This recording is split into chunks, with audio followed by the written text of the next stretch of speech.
முடிஞ்சதுக்கு அப்புறம் அரிசியோ கோதுமையோ எல்லாம் கொடுத்து முடிச்சதுக்கு அப்புறம் அந்த லேடி என்ன பண்றாங்க, அவங்க கிட்ட சொல்றாங்க, திருப்பியும் இன்னொரு தடவை கைரேகை. ஒரு வாட்டி கைரேகை இருந்தது, இப்போ ஒவ்வொரு கடையிலையும் 2 வாட்டி கைரேகை வாங்குறாங்க.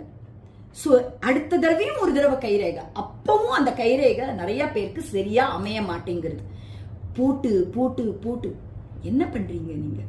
கைரேகை ஏழை மக்களுக்கு அழியுமா அழியாதா? அவங்க வீட்டு வேலை செய்யறாங்க, அவங்க வெளியில எல்லா இடத்துலயும் வேலை செய்யறாங்க, அவங்க கைரேகை அப்படியே இருக்குமா?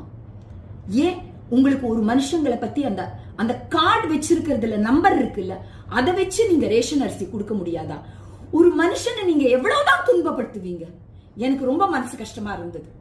அவங்க பாவம், அவங்க அந்த அரிசி அந்த சக்கரை அதுல என்ன இருக்குன்னு கூட தெரியாது. அது புழு இருக்கா இது இருக்கா, எத்தனையோ கம்ப்ளைண்ட்ஸ் நமக்கு ரேஷன் கடையில இருந்து வந்திருக்கு இல்ல, அது உங்களுக்கு நல்லா தெரியும் இல்ல. அதை வாங்கி அவங்க பொழப்ப அவங்க நடத்துறாங்க. அந்த ரேஷன் கடையில வாங்குறது கூட அவங்களுக்கு எத்தனை நாள் வரும்னு தெரியாது. நம்மளோட அவங்க நல்லா சாப்பிடுறவங்க. அதுக்கு ஒரு நல்ல விஷயம் இருக்கு, என்னன்னா அவங்க உள்ள நல்ல உள்ளம். சோ அவங்க நல்லா உழைக்கிறாங்க, நல்லா சாப்பிடுறாங்க. ஆனா இந்த ரேஷன் கடையில நடக்கிற அட்டூழியங்கள் எதுக்கு? இந்த கைரேகைக்கு பதில நீங்க வேற ஏதாவது ஒரு அடையாளமா வச்சிருக்கீங்கல்ல, அது போராதா? ஒரு மனுஷனுக்கு ஒரு அடையாளம் போராதா? எவ்வளவு அடையாளம் வேணும்? நீங்களே சொல்லுங்க.